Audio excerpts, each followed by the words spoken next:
बहरामा बरकत मक्सीअ जी रिपोर्ट मूजिब करबला जे शहीदनि जे हवाले सां क़दीमी मातमी जुलूस बरामद कयो वियो। सेजन ऐं ताज़ियन वारो मातमी जुलूस करबला काफ़े खां बरामद थियो, जेको रिवायती रस्तनि खां थींदो हवेली पहुतो, जंहिं बाद दरगाह जे सहन ते पहुतो, जिते आज़ादरनि पारां ज़ंजीर ज़नीअ जो मातम कयो वियो।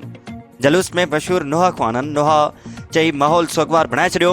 ज़ख़्मी आज़ादरनि खे तिबी सहूलियतूं ॾियण लाइ असगरिया इल्मो अलमल तहरीक पाकिस्तान जे तावन सां RBC ब्लेड बैग सखर जे इंचार्ज मोहम्मद अफज़ल जी अॻवानी में मेडिकल कैंप कई वई, जंहिंमें केतिरनि ई मोमिननि रत जो अतियो ॾिनो। जलूस जे रस्तनि ते सिक्योरिटी जा इंतज़ाम इंतहाई सख़्त कया विया। दरगाह जे सजाद नशीं सैद अली हैदर शाह ॿुधायो त असां वटि क़दीमी मातम कयो वेंदो आहे, जंहिंमें लाड़काणो, शहदाद कोट, कंबर समेत बलूचिस्तान खां बि आज़ादारी में शामिल थियनि था। करबला में इमाम हुसैन समेत सभिनी शहीदनि खे पुरसो ॾींदा आहियूं। सिक्योरिटी जा इंतज़ाम इंतहाई सख़्त आहिनि।